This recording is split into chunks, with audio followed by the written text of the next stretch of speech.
Catherine Louise Cher was born on December 10, 1942, in Paris, France. Her father was Hungarian, her mother German, and the couple were both members of the French underground that committed suicide during World War II. Catherine was put into an orphanage until she was 8, where she was adopted by an American couple. Her adoptive father was a psychologist who was blind, and he and his wife moved to California with their daughter. When Catherine was in high school, her adoptive mother was diagnosed with cancer and took her own life. Catherine took care of her father until he remarried. She graduated from Hollywood High School, went to college for 3 years, got married, then divorced. Various sources state that Catherine had a beautiful singing voice, such as books like Diane Lake's. Catherine was also talented with the violin. In 1967, Catherine met Bobby Beausoleil while on the set of a softcore porn called Ramrodder. She began living with Bobby and his wife Gail. Somewhere around this time, they gathered Leslie Van Houten into the mix. Through Bobby, Catherine met Charles Manson. Catherine was the oldest female member of the family, and one of the most devoted to Charlie,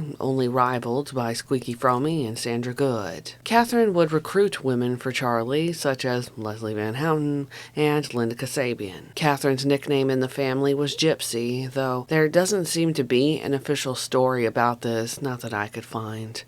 Most books only attribute it to her dark, raven-like looks. Gypsy was arrested in the Spahn Ranch raid of August of 1969, and again in the Barker Ranch raid in October of that same year. During the Tate LaBianca trials, Catherine was among the girls who would participate in the vigils outside the courthouse. Multiple sources state that Catherine would use bully tactics to scare others into either staying with the family, preventing them from testifying, or just to lie on the stand altogether. On January 5, 1971, Catherine gave birth to a son named Phoenix. The father was fellow family member Steve Grogan. In August of 1971, Catherine was involved with the Hawthorne police shootout, a harebrained scheme to steal arms and use them to essentially bully people into releasing Charlie and the others from prison. This resulted in her being put into prison for 3.5 years. She was sent to SSU with the other Manson girls, as Susan Atkins wrote in her book. Cher was eventually released from prison and was supposed to write a book about her life, though as of 2025, I've yet to see anything about this.